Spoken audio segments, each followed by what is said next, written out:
Hi everyone. आप लोग कैसे हैं? आशा करते हैं आप लोग अच्छे ही होंगे। जैसा कि आप लोग देख रहे हैं कि आज का हमारा टॉपिक है भारत की प्रमुख बहुउद्देशीय नदी घाटी परियोजना। और आप लोग जैसा कि सभी लोग जानते हैं कि ये टॉपिक बहुत ही ज़्यादा इम्पॉर्टेंट है। जो बहुउद्देशीय नदी घाटी परियोजना है बहुत ज़्यादा इम्पॉर्टेंट टॉपिक है। जैसा कि हमेशा की तरह हर एग्ज़ाम में ये पूछा जाता है। ऐसा नहीं कि कोई एक एग्ज़ाम में पूछा जाता है, हर एग्ज़ाम के लिए इम्पॉर्टेंट है।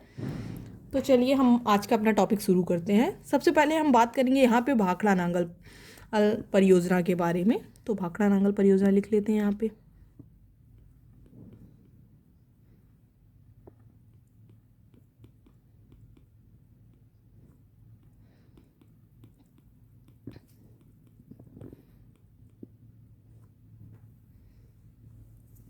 अब भाखड़ा नांगल परियोजना, अब हम लोग ये जानते हैं भाखड़ा नांगल परियोजना ये बहुत ही ज़्यादा पूछे जाने वाला क्वेश्चन है एग्ज़ाम में।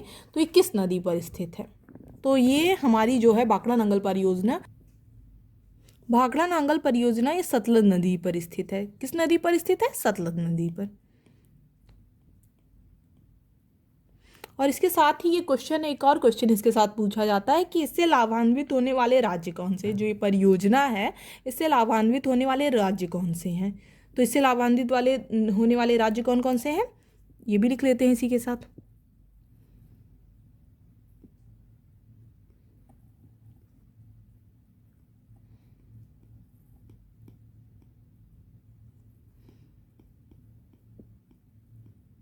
इससे लाभान्वित होने वाले राज्य हैं पंजाब, हरियाणा, हिमाचल प्रदेश और राजस्थान। कौन कौन से राज्य हैं? पंजाब,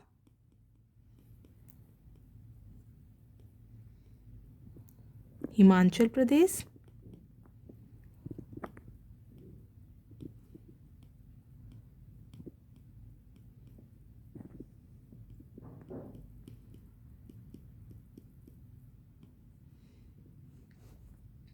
हरियाणा, राजस्थान।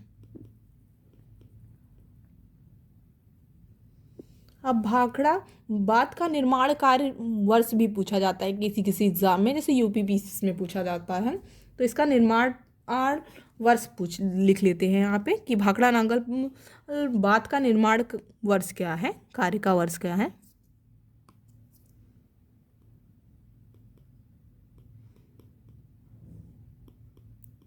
तो भाखड़ा नांगल बांध का निर्माण कार्य वर्ष क्या है। वैसे ये कहीं पूछा नहीं जाता, लेकिन फिर भी किसी किसी एग्ज़ाम में पूछ लिया जाता है, तो इसीलिए हम लोगों को थोड़ा सा नॉलेज इसके बारे में होना चाहिए। तो इसको हम लिख देते हैं 1963 में। 1963 में इसका हुआ था।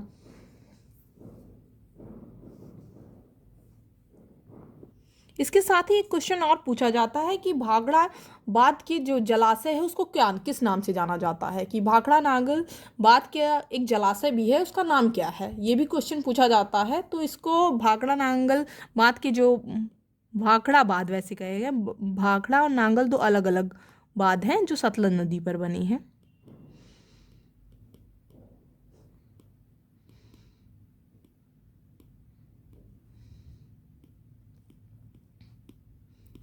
भाखड़ा बांध के जलाशय को किस नाम से जाना जाता है? ये भी एक अच्छा क्वेश्चन है। तो इसे किस नाम से जाना जाता है?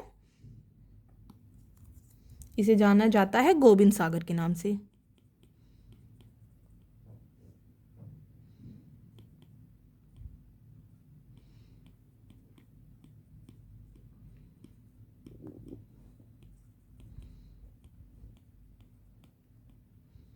के नाम से जाना जाता है, गोविंद सागर के नाम से जाना जाता है।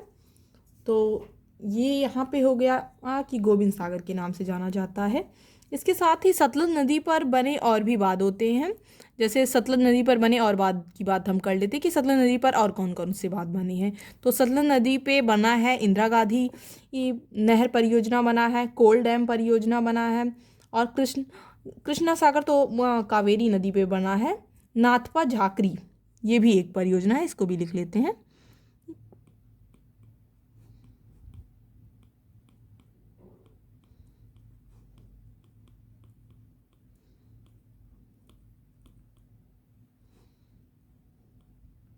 ये भी सतलज नदी पे बना है।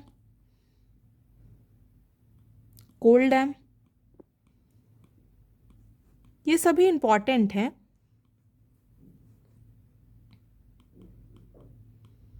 कोल डैम परियोजना ये भी सतलज नदी पर बना है। और इसके साथ ही इंदिरा गांधी,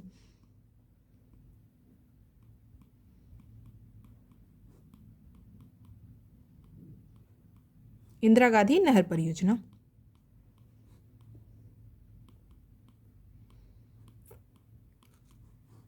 ये भी सतलज नदी पर बना है। इन दोनों को छोड़ दिया जाए तो ये इम्पॉर्टेंट है, आपकी जानकारी के लिए हमने बता दिया है कि जो ये दोनों हैं ये इम्पॉर्टेंट है, लेकिन जो ये है भाखड़ा नांगल परियोजना है ये बहुत ही ज़्यादा इम्पॉर्टेंट है। और इसी के साथ इंदिरा गांधी नहर परियोजना के बारे में भी बहुत ज़्यादा पूछा जाता है क्वेश्चन को। और ये भी पूछा जाता है कि इससे लाभान्वित होने वाले राज्य कौन कौन से हैं, तो इसको भी देख लेते हैं कि इससे लाभान्वित होने वाले राज्य कौन कौन से हैं। इस परियोजना की इंदिरा गांधी नहर परियोजना, इंदिरा गांधी नहर परियोजना से लाभान्वित होने वाले राज्य कौन कौन से हैं। कभी कभी कंफ्यूज करने के लिए इसे ऐसे भी कर देता है कि क्या कहते हैं कि संयुक्त परियोजना, एक संयुक्त मतलब परियोजना में कौन कौन से राज्य आते हैं, तो इसमें वही लाभान्वित होने वाले राज्यों को लिखा जाता है कि जैसे यहाँ पे भाखड़ा नांगल परियोजना थी तो उससे लाभान्वित होने वाले राज्य कौन कौन से थे, पंजाब, हिमाचल प्रदेश, हरियाणा और राजस्थान, ये क्वेश्चन पूछा जाता है। तो ऐसे इंदिरा गांधी परियोजना से लाभान्वित होने वाले राज्य कौन कौन से हैं, तो इसमें भी वही है, राजस्थान है, राजस्थान है। और क्या कहते हैं इस परियोजना की, इसकी बात कर रहे हैं यहाँ पे, इंदिरा गांधी नहर परियोजना की, कंफ्यूज मत होइएगा। राजस्थान है, पंजाब है और हरियाणा है। क्या है, हरियाणा है। कौन कौन से हैं, राजस्थान, पंजाब, हरियाणा है। यहाँ पे हो गया। चलिए एक बार देख लेते हैं कि क्या क्या हम लोगों ने अभी पढ़ा। भाखड़ा नांगल परियोजना जो है किस नदी पर है, सतलज नदी पर है। किस नदी पे है, सतलज नदी पर है। तो इस पे क्वेश्चन और पूछा जा सकता है कि भाखड़ा नांगल एक संयुक्त परियोजना है तो इसमें कौन कौन से राज्य हैं। ऑप्शन जैसे दे देगा कि हरियाणा, पंजाब, राजस्थान, ए हो गया। बी ऑप्शन हो गया हरियाणा, पंजाब, दिल्ली। और सी हो गया हिमाचल प्रदेश, हरियाणा, पंजाब, और पंजाब, दिल्ली, राजस्थान। या फिर लिख देते हैं, यहाँ पे क्वेश्चन की बात करते हैं। क्वेश्चन एक है यहाँ पे कि भाखड़ा नांगल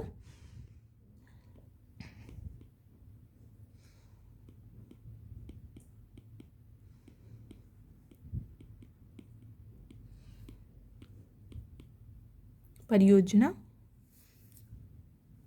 या फिर परियोजना यहाँ पे इरेज कर देते हैं क्योंकि परियोजना अभी लास्ट में आएगी, तो परियोजना लिखने की यहाँ पे कोई ज़रूरत नहीं है। एक संयुक्त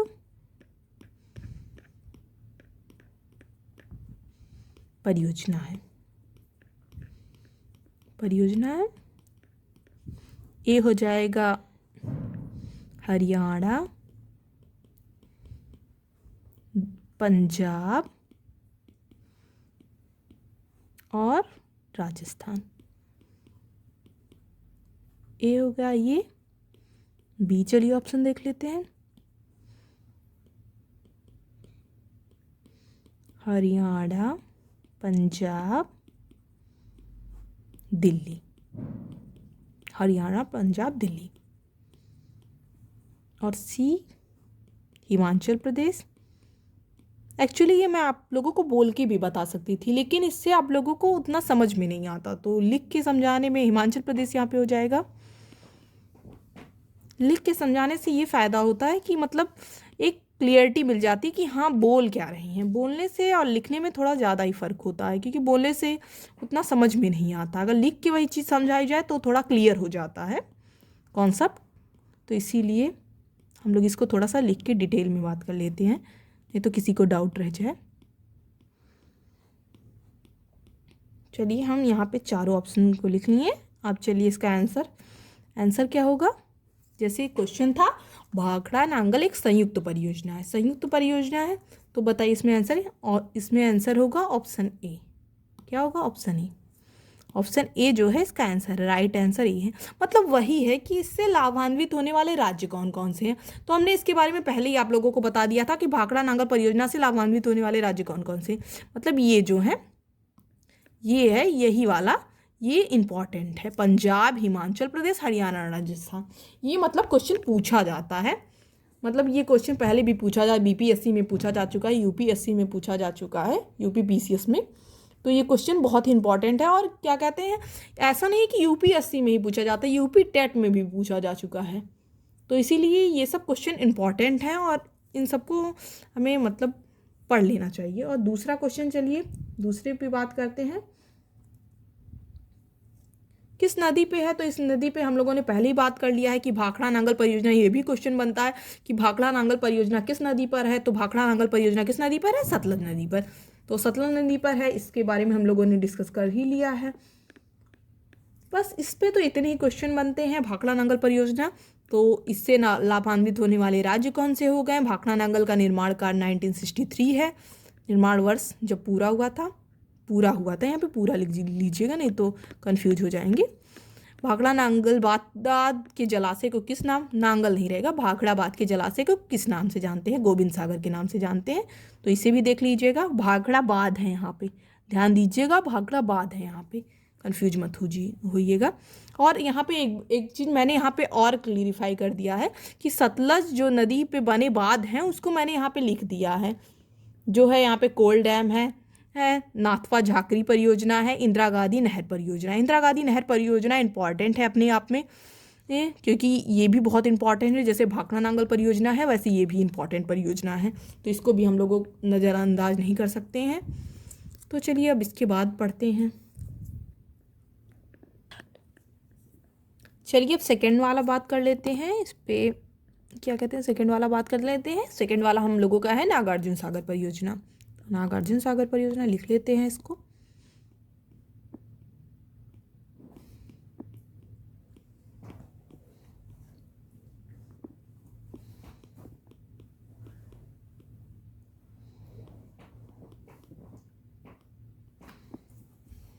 बांध या परियोजना। तो नागार्जुन सागर बहुउद्देशीय परियोजना किस नदी पर है। तो ये किस नदी पर है, नदी का नाम किस नदी पे है, कृष्णा नदी। ये भी अपने आप में बहुत इंपॉर्टेंट क्वेश्चन है। तो कृष्णा नदी पर है, किस नदी पे, कृष्णा नदी पे है। और यह परियोजना किस वर्ष पूरी हुई थी, ये भी पूछा जाता है, परियोजना की पूरे होने का वर्ष कौन सा है। तो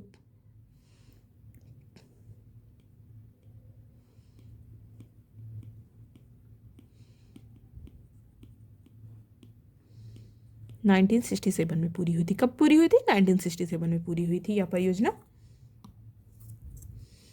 और यह परियोजना कहाँ किस किस राज्यों के बीच में है। तो यह परियोजना आंध्र प्रदेश और नवगठित तेलंगाना दोनों राज्यों के बीच में है। किस किस के बीच में है, आंध्र प्रदेश और तेलंगाना। मतलब तेलंगाना नया बना है 2014 में।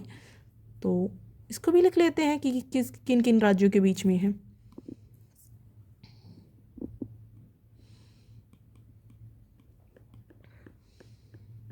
क्या है, आंध्र प्रदेश।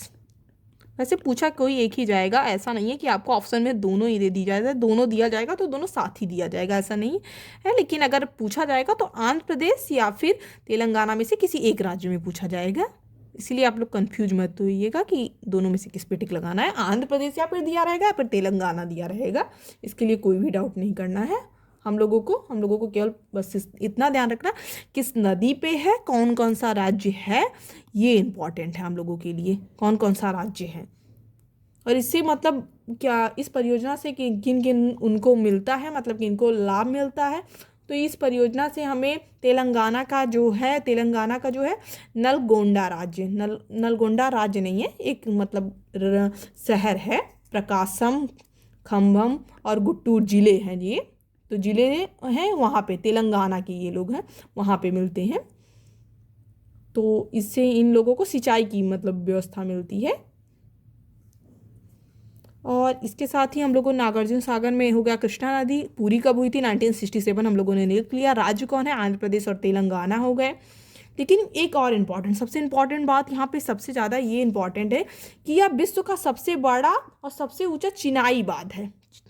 कौन सा बात है, यहाँ पे इसे लिख देते हैं हाईलाइट करके थोड़ा सा, क्योंकि ये बहुत ही इंपॉर्टेंट बात है, क्योंकि ये बहुत ही कम बच्चों को ये पता होगा कि ये विश्व का सबसे बड़ा क्या, विश्व का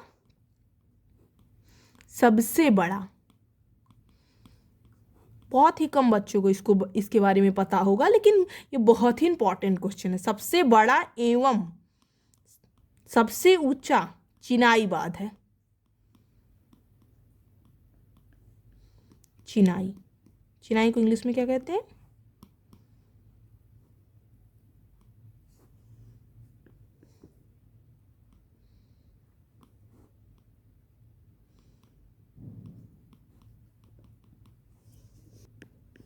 तो हम बात कर रहे थे विश्व का सबसे बड़ा और सबसे ऊंचा चिनाई बांध है। चिनाई बांध है, क्या कहते हैं, विश्व का सबसे बड़ा और सबसे ऊंचा कौन सा बांध है? चिनाई बांध है। ये एक में ही है, चिनाई बांध है। तो इस पे चलिए क्वेश्चन आंसर थोड़ा सा लगा लेते हैं हम लोग। नागार्जुन सागर पहले एक बार फिर से देख लेते हैं। नागार्जुन सागर बांध आज किस नदी पे स्थित है? कृष्णा नदी पे स्थित है। यह परियोजना पूरी कब हुई थी? 1967 में पूरी हुई थी। राज्य कौन कौन से हैं? आंध्र प्रदेश और तेलंगाना दोनों के बीच स्थित है। आंध्र प्रदेश दोनों के बीच में, दोनों राज्यों के बीच में इसका विस्तार है, याद रखिएगा। कोई एक ऑप्शन में रहेगा, ऐसा नहीं है कि दोनों एक साथ। अगर दोनों एक साथ रहेंगे तो ऑप्शन ए, मतलब दोनों एक साथ ही करके रहेंगे, अलग अलग करके दो ऑप्शन नहीं बना के दिया जाएगा कभी भी ऐसा। तो इसीलिए दोनों एक साथ ही रहेंगे, नहीं तो अलग अलग आएगा, या फिर आंध्र प्रदेश देगा या फिर तेलंगाना देगा, जैसा कि अभी मैं आपको क्वेश्चन करवाऊंगी तो देख लीजिएगा। बाकी तो क्या कहते हैं, और ये विश्व का, ये तो सबसे इम्पोर्टेंट है, इसको बहुत ही ध्यान से याद कर लीजिए, इस कहीं नोट कर लीजिए या फिर स्क्रीनशॉट ले लीजिए। विश्व का सबसे बड़ा और सबसे ऊंचा चिनाई बांध है। ओके, यहाँ तक डन। चलिए आगे क्वेश्चन आंसर कर लेते हैं। तो चलिए इसको क्लीन कर देते हैं।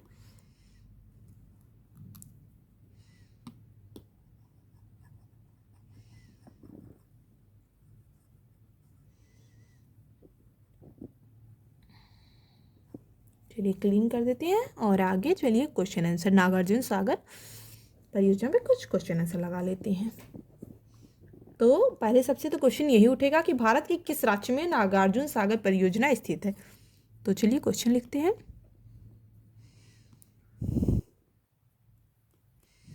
भारत के किस राज्य में, एक्चुअली मैं क्वेश्चन आंसर इसलिए करा रही हूँ क्योंकि इससे थोड़ा सा हम लोगों को वो मिल जाता है कि हम लोग कैसे उसको करें, कैसे क्वेश्चन आएंगे, थोड़ी सी गाइडेंस मिल जाती है, नहीं तो वैसे पता नहीं चल पाता है, और इससे थोड़ा सा इंटरेस्ट भी बना रहता है। तो इसीलिए हम लोग थोड़ा सा क्वेश्चन आंसर कर लेते हैं। अगर आप लोगों को नहीं पसंद होगा तो बता दीजिएगा कमेंट करके।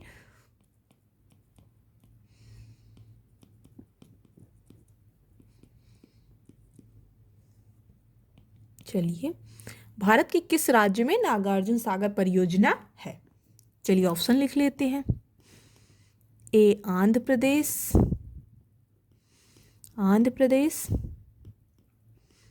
बी मध्य प्रदेश,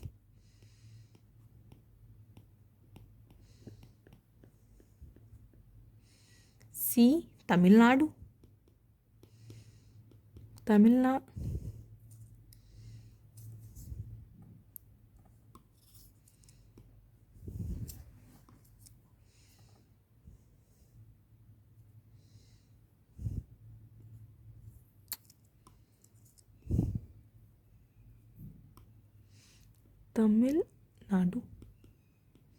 और डी है हम लोगों का उत्तर प्रदेश।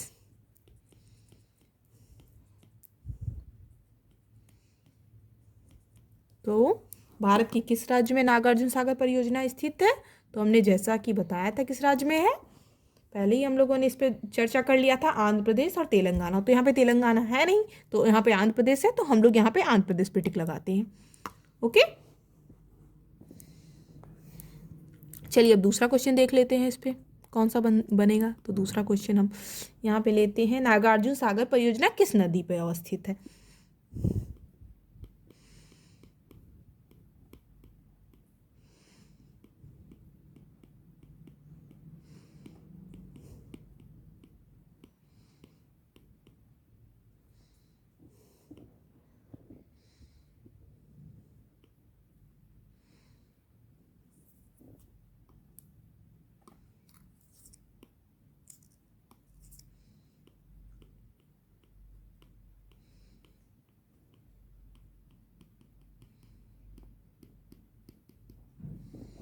स्थित है? तो यहाँ पे हम लोग बात कर लेते हैं ऑप्शन ए भद्रा, बी की बात कर लेते हैं भीमा, सी की बात कर लेते हैं गोदावरी और डी कृष्णा। तो इन सब में हमारा आंसर क्या होगा? कौन सा आंसर होगा हमारा? यहाँ पे हमारा आंसर होगा कृष्णा नदी। हमने पहले ही बताया था किस नदी पे है? कृष्णा नदी पे, कृष्णा नदी पे। तो हमारा ऐसे ही इससे क्वेश्चन बनता है कि एक्चुअली इससे इम्पॉर्टेंट दो ही क्वेश्चन बनते हैं कि किस नदी पे है नागार्जुन सागर परियोजना? कृष्णा नदी पे है। और किस राज्य में स्थित है? तो राज्य वाला आंध्र प्रदेश और तेलंगाना। और ये भी इम्पॉर्टेंट है कि विश्व का सबसे ऊंचा और सबसे बड़ा, ये भी क्वेश्चन कर लेते हैं क्योंकि ये भी बहुत इंपॉर्टेंट क्वेश्चन है अपने आप में। तीसरा, विश्व का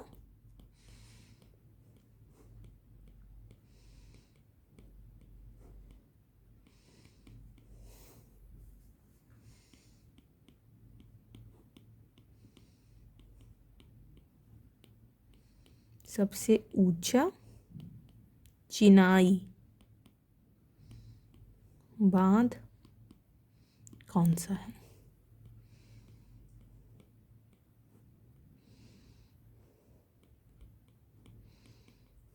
ऑप्शन ए लिख लेते हैं भाखड़ा,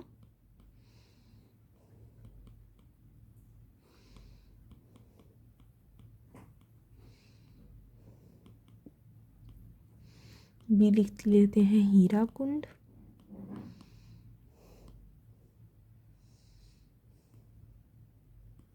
सी लिख लेते हैं टिहरी एंड डी लिख लेते हैं नागार्जुन।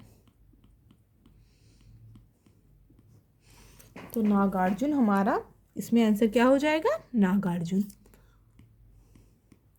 क्या हो जाएगा? भारत का सबसे बड़ा और सबसे ऊंचा चिनाई बांध कौन सा है? नागार्जुन। कौन सा है? नागार्जुन। इसे हाईलाइट कर लेते हैं थोड़ा सा क्योंकि ये बहुत ही इंपॉर्टेंट क्वेश्चन है। ये तीनों ही अपने आप में बहुत ही इंपॉर्टेंट क्वेश्चन है कि ये भारत के किस राज्य में नागार्जुन सागर परियोजना स्थित है। तो मैं बार बार बता रही हूँ आंध्र प्रदेश एवं तेलंगाना में, दोनों में विस्तृत है। लेकिन ऑप्शन में आएगा तो हम किसी एक पर ही टिक लगाएंगे, दोनों ऑप्शन क्योंकि आएगा नहीं, तो इसीलिए आंध्र प्रदेश एवं तेलंगाना। और दूसरा है कि ये किस नदी पे स्थित है? कृष्णा नदी पे। और विश्व का सबसे बड़ा और सबसे ऊंचा, इससे यही तीनों इंपॉर्टेंट क्वेश्चन बनते हैं, इसके सिवा कोई अलग नहीं बनते, ये तीनों ही इंपॉर्टेंट हैं। तो ये तीनों इंपॉर्टेंट क्वेश्चन इससे बनते हैं। और हाँ, एक बात और हम बता देते हैं कि इसकी ऊंचाई कितनी है, कुल लंबाई कितनी है। तो नागार्जुन सागर की कुल लंबाई कितनी है?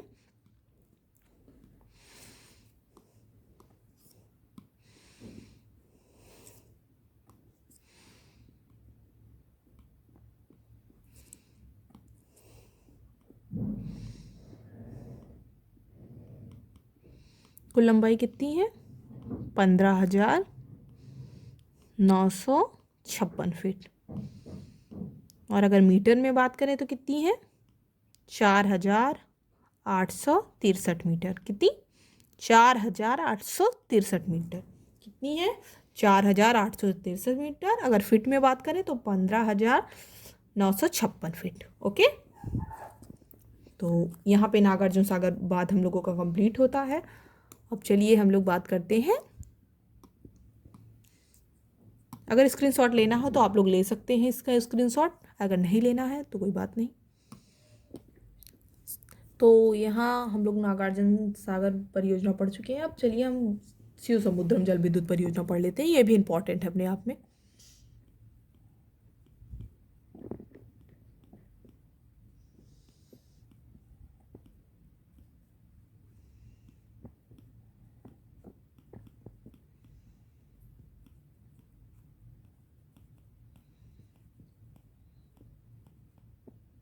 शिव समुद्रम जल विद्युत परियोजना, तो ये किस नदी पर स्थित है? कावेरी नदी। किस नदी पे स्थित है? नदी कावेरी हो गई यहाँ पे, कावेरी नदी पे स्थित है। और किस राज्य में स्थित है? ये भी पूछा जाता है अक्सर कि राज्य कौन सा है। हम लोग इसी में फंस जाते हैं कि राज्य कौन सा है। तो इसलिए हम लोगों को राज्य पे बहुत ही ध्यान देना चाहिए, क्योंकि अगर हम लोग पढ़ रहे हैं तो केवल नदी पे ही नहीं ध्यान देना चाहिए हम लोगों को राज्य पर भी ध्यान देना चाहिए कि राज्य कौन सा है। तो इसलिए हम राज्य पे भी एक बार ध्यान दे लेते हैं। कौन से राज्य में है? कर्नाटक राज्य में है। और ये बना कब था भाई? ये भी क्वेश्चन बहुत उठता है कि भाई ये बना कब था, इसका बनने का वर्ष कब है? तो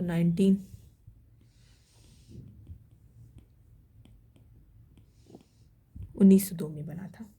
कब बना था? 1902 में। तो ये हो गया शिव समुद्रम जल विद्युत परियोजना। किस नदी पे बना था? कावेरी नदी पे बना था। राज्य कर्नाटक है और ये 1902 में बना था। इसके साथ एक सबसे इम्पॉर्टेंट पॉइंट हम लिख लेते हैं, मोस्ट इम्पॉर्टेंट पॉइंट है जो भी है लिख लेते हैं। तो ये हमारा है ये भारत का दूसरा सबसे पुराना जल विद्युत उत्पादन संयंत्र है। कौन सा है? ये भारत का दूसरा सबसे पुराना।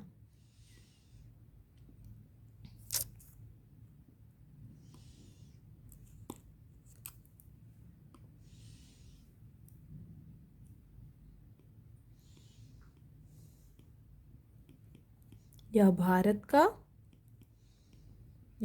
का दूसरा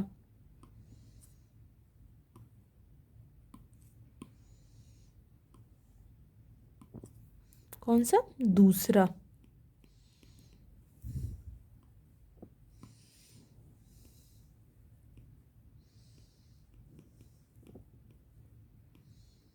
दूसरा सबसे पुराना जल विद्युत उत्पादन संयंत्र है, जो कब लगाया गया था? 1902 में। 1902। तो ये भारत का दूसरा सबसे पुराना जल विद्युत उत्पादन संयंत्र है। क्या है? भारत का दूसरा सबसे पुराना जल विद्युत संयंत्र है। तो क्योंकि ये टॉपिक इंपॉर्टेंट है तो ये तो हमारा सबसे इंपॉर्टेंट क्वेश्चन हो गया कि ये भारत का दूसरा सबसे पुराना जल विद्युत संयंत्र है। कब बनाया गया था? 1902 में बनाया गया था। नदी कौन सी है? कावेरी नदी है। राज्य कौन सा है? कर्नाटक है। और क्या कहते हैं, इसका वर्ष 1902 है। तो ये हो गया हमारा दूसरा सब। और इसी के साथ देख लेते हैं कि कावेरी नदी पे और कौन कौन से बने हैं बांध। तो क्योंकि अब इसी स्टार्ट हुआ है तो कावेरी नदी वाला एक बार सभी को रिवाइज कर लेते हैं इसी के साथ। तो कावेरी नदी पे और कौन से बांध बने हैं थोड़ा सा देख लेते हैं इस पर भी।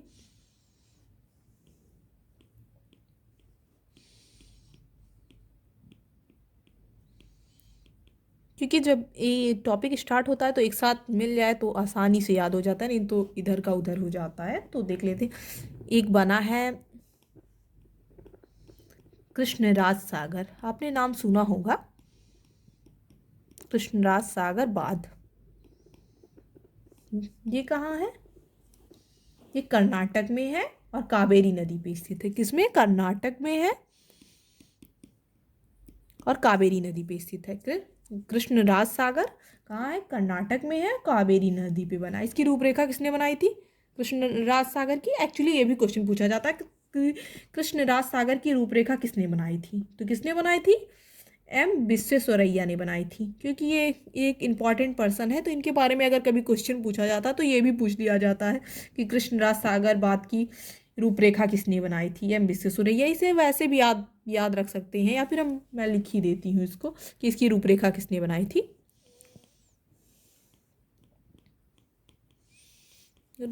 एक्चुअली जब इनके बारे में पूछा जाएगा तब ये पूछा जा सकता है, या फिर कभी इसी डैम के बारे में अगर कभी कोई क्वेश्चन आ गया, अगर थोड़ा सा टफ करना होगा उन लोगों को तो कर सकते हैं, नहीं तो वैसे तो पूछा नहीं जा सकता। लेकिन अगर इनके बारे एम एस विश्वेश्वरैया के बारे में आ गया तो आप लोग फंस सकते हैं, तो इसीलिए हम लोगों को ये भी पढ़ना पड़ेगा। क्योंकि कोई एक हम लोगों को वैसा नहीं, क्योंकि जो चीज़ आया रहता वो तो आता ही है, लेकिन जो चीज़ नहीं पूछा रहता कभी कभी वो भी आ जाता है तो हम लोग उसमें फंस जाते हैं। और इसी के साथ इसके मतलब इसी के पास एक उद्यान है, उसको भी बहुत बार पूछा जाता है कि उस उद्यान का क्या नाम है। कृष्णराज सागर के पास जो उद्यान है उसका क्या नाम है? क्या है? उद्यान है, तो उसका नाम क्या है? नाम ही केवल पूछा जाता है। तो नाम क्या है? वृंदावन उद्यान है। कौन सा उद्यान है? वृंदावन उद्यान।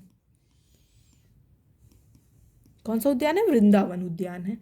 तो ये हो गया कि कौन सा बांध है, कावेरी नदी पर कौन कौन से दो बांध बने हैं। एक तो जल विद्युत परियोजना है जो कावेरी नदी पे बना है। राज्य कौन सा है? कर्नाटक है। वर्ष कब बना था?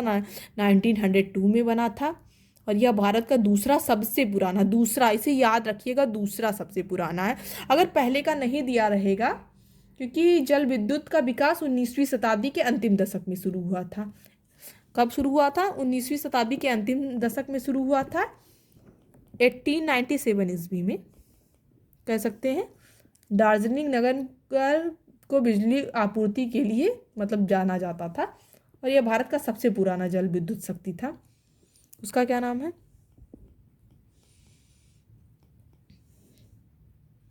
सिंद्रापोंग। ये दार्जिलिंग में था। कहाँ पे था? दार्जिलिंग नगर में। तो ये था पहला। लेकिन दूसरा जो था, क्योंकि ये 1897 में बना था, और ये जो हमारा था दूसरा, अगर लेकिन ये नहीं दिया रहेगा, आप लोग याद रखिए ये भी, कि अगर ये नहीं दिया रहेगा तो हम लोग इसी पे टिक लगाएंगे। अगर पूछेगा कि भारत का सबसे पुराना जल विद्युत कौन सा है, भारत का सबसे पुराना जल विद्युत शक्ति, तो अगर उसमें ऑप्शन में दे दिया मयूराक्षी, मुचकुंड, और उसके बाद शिव समुद्रम दे दिया गया, या फिर और कोई, तो हम लोग शिव समुद्रम पे ही लगाएंगे। लेकिन अगर ये आ गया तो हम लोग इस पे लगाएंगे। इसे याद रखिएगा, इसे जरूर याद रखिएगा कि हम इसे ही लगाएंगे, क्योंकि अक्सर ये तो देता नहीं कहीं पे। लेकिन अगर थोड़ा सा टफ बनाना रहेगा उनको तो ये भले दे सकते हैं, नहीं तो ये देता नहीं है वैसे कहीं पे। तो अगर पूछना होगा तो वो ऐसे ही क्वेश्चन पूछेगा कि भारत का सबसे पुराना जल शक्ति उत्पादन केंद्र कौन सा है। तो यही हो सकता है कि हम तुरंत क्या लगा देंगे, क्योंकि अगर ये ऑप्शन दिया रहेगा तो हम इस पे लगाएंगे, अगर ये ऑप्शन नहीं दिया रहा तो हम लोग क्या शिव समुद्रम जल विद्युत परियोजना पे लगाएंगे। किस पे लगाएंगे? शिव समुद्रम जल विद्युत परियोजना पे लगाएंगे। ओके, कोई डाउट? तो कावेरी नदी पे कौन कौन से बांध बने हैं? शिव समुद्रम बना है, कावेरी नदी, राज्य कर्नाटक हो गया, 1902 में बना है, विश्व का दूसरा सबसे पुराना जल विद्युत है। और कावेरी नदी पर और कौन सा बांध बना है? कृष्णराज सागर बांध। कौन सा? कृष्णराज सागर बांध। इसकी रूपरेखा किसने तैयार की थी? इसकी रूपरेखा किसने तैयार की थी? विश्वेश्वरैया ने तैयार की थी, MS विश्वेश्वरैया। और उसके पास जो स्थित उद्यान है उसे क्या कहते हैं? वृंदावन उद्यान। इसके पास स्थित जो उद्यान है उसे वृंदावन उद्यान कहते हैं। तो उद्यान वृंदावन उद्यान है। तो इसी के साथ हम लोग एक बार, लेकिन हाँ, एक क्वेश्चन और पूछा जाता कि कावेरी नदी जल विवाद किन किन राज्यों के बीच में है। ये भी पूछा जाता कि कावेरी नदी जल विवाद किन किन राज्यों के बीच में है। तो कावेरी नदी जल विवाद किन किन राज्यों के बीच में है ये भी देख लेते हैं, क्योंकि यहाँ पे आए हैं तो थोड़ा सा इस पे भी नज़र डाल लेते हैं कि कावेरी नदी जल विवाद किन किन राज्यों के बीच में है। तो देख लेते हैं, तमिलनाडु विवाद यहाँ पे लिख देते हैं, नहीं तो कंफ्यूज हो जाएंगे आधे बच्चे कि क्या बता रहे हैं। विवाद, कावेरी नदी जल विवाद किन किन राज्यों के बीच। क्वेश्चन मेरा एक बार फिर से आप लोग ध्यान से सुन लीजिए, कावेरी नदी जल विवाद किन किन राज्यों के बीच में है। ये भी क्वेश्चन बहुत बार पूछा जा चुका है, तो बहुत से लोगों को आता भी होगा लेकिन सभी को नहीं आता। तो इसीलिए तमिलनाडु, कर्नाटक, केरल और पुडुचेरी। कौन? पुडुचेरी। किन किन राज्यों के बीच में है? तमिलनाडु, कर्नाटक, केरल और पुडुचेरी के बीच में है। तो इन लोगों के बीच में कावेरी नदी जल विवाद है। किन किन लोग? तमिलनाडु, कर्नाटक, केरल, पुडुचेरी के बीच में है। और इन लोगों पे क्या कहते हैं, इन लोगों को के 19 फरवरी 2013 को इन्हें एक निर्णय दिया गया सुप्रीम कोर्ट के द्वारा कि क्योंकि एक्चुअली जब दो राज्यों में विवाद होता है तो वो मामला जाता है सुप्रीम कोर्ट। तो सुप्रीम कोर्ट में इन लोगों का जो हुआ तो उसका वो आया कि मतलब इन लोगों के विवाद का सॉल्यूशन जो आया कि कौन कितना जल उपयोग करेगा, तो उस पर आया रिजल्ट। कब आया? 19 फरवरी 2013 को आया था कि कौन कौन सबसे ज़्यादा उपयोग करेगा। तो ऐसे मैं बता देती हूँ कि सबसे ज़्यादा कौन करेगा? कर्नाटक करेगा 270 TMC, 1000 मिलियन क्यूबिक। ये उसके बाद फिर केरल और तमिलनाडु तीसरे नंबर पे, चौथे नंबर पे पुडुचेरी। तो क्या कौन सबसे ज़्यादा करेगा? सबसे ज़्यादा कर्नाटक करेगा। कर्नाटक कितना करेगा? 270 टीएमसी। टीएमसी का फुल फॉर्म होता है 1000 मिलियन क्यूबिक। सबसे ज़्यादा कौन करेगा? कर्नाटक करेगा। उसके बाद केरल कितना करेगा? केरल करेगा, केरल नहीं, तमिलनाडु उसके बाद लिख लेते हैं।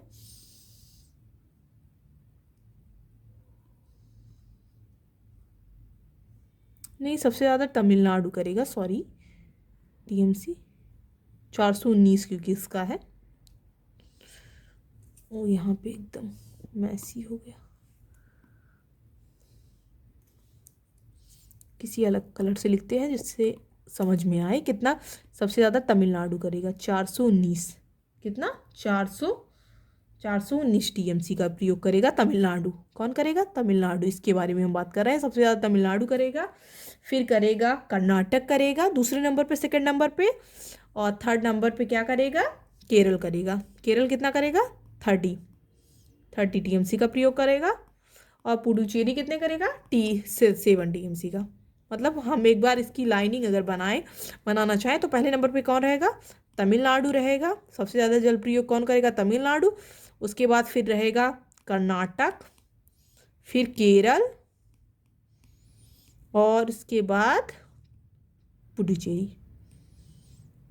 एक बार आप लोगों को बता देते हैं कि कावेरी नदी जल विवाद किन किन राज्यों के बीच में है? तमिलनाडु, कर्नाटक, केरल और पुडुचेरी के बीच में है।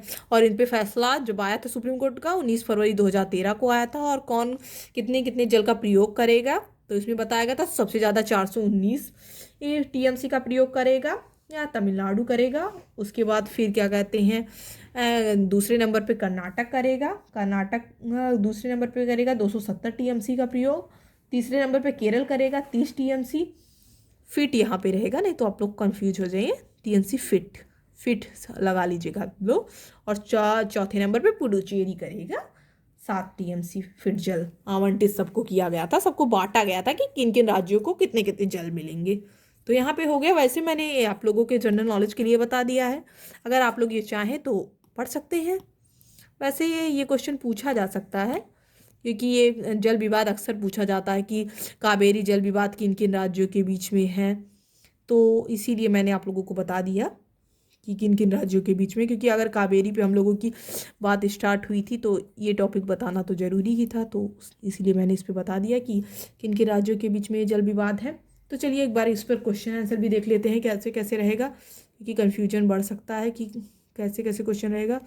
तो चलिए एक बार हम लोग क्वेश्चन आंसर देख लेते हैं।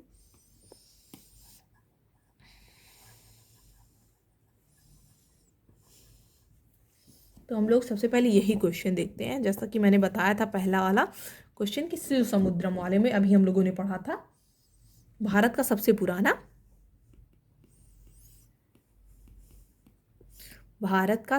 पुराना जल शक्ति उत्पादन केंद्र कौन सा है? उत्पादन केंद्र है। तो चलिए, ए हो गया मयूराक्षी, बी हो गया मुचकुंड, सी हो गया पल्ली वासर, और डी हो गया शिव समुद्रम।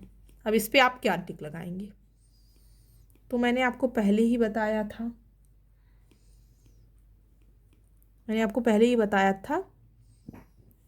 कि अगर सिद्रापोग नहीं दिया रहेगा, मतलब दार्जिलिंग वाला नहीं दिया रहेगा, तो ये हम शिव समुद्रम पे ही लगाएंगे क्योंकि ये भारत का दूसरा पुराना है सबसे जल विद्युत पर संयंत्र। तो इससे शिव समुद्रम हमारा आंसर क्या होगा? शिव समुद्रम होगा। क्योंकि ये क्वेश्चन बहुत ही इंपॉर्टेंट है, तो आप इसको कहीं नोट कर लीजिए क्योंकि ये बहुत ही इंपॉर्टेंट क्वेश्चन है, और इसे नोट कर लीजिए क्योंकि ये इसके बारे में हमेशा पूछा जाता है कि भारत का सबसे पुराना जल शक्ति, क्योंकि उसके बारे में बहुत ही कम लोगों को नॉलेज होगा। तो इसीलिए ये क्वेश्चन बहुत ही इंपॉर्टेंट है। और दूसरा क्वेश्चन हम लोग देखते हैं कि ये जल विद्युत परियोजना स्थित कहाँ है, मतलब किस राज्य में स्थित है। तो कर्नाटक में शिव समुद्रम हम लोगों ने पहले ही बात कर लिया था किस राज्य में है, कर्नाटक में है। इस पे भी पूछा जाता है किस नदी पे है, तो कावेरी नदी पे हम लोगों ने ये भी डिस्कस किया था। तो इस पे तो क्वेश्चन यही बनता है कि शिव समुद्रम परियोजना किस राज्य में है, कर्नाटक में किस नदी पे स्थित है कावेरी नदी पे स्थित है। और कावेरी नदी ये भी पूछा जाता है कि कावेरी नदी के जल बंटवारे का विवाद किन किन राज्यों से संबंधित है। तो अभी हमने बात किया इस पे कि जो कावेरी नदी का जल बंटवारे का है तो किन किन राज्यों में है, तमिलनाडु, कर्नाटक, केरल, पुडुचेरी। सबसे ज़्यादा जल किसको मिलता है, तमिलनाडु को मिलता है उसके बाद फिर कर्नाटक को मिलता है, फिर केरल को, और उसके बाद पुडुचेरी को मिलता है। तो इसमें कोई डाउट होने वाली बात है नहीं।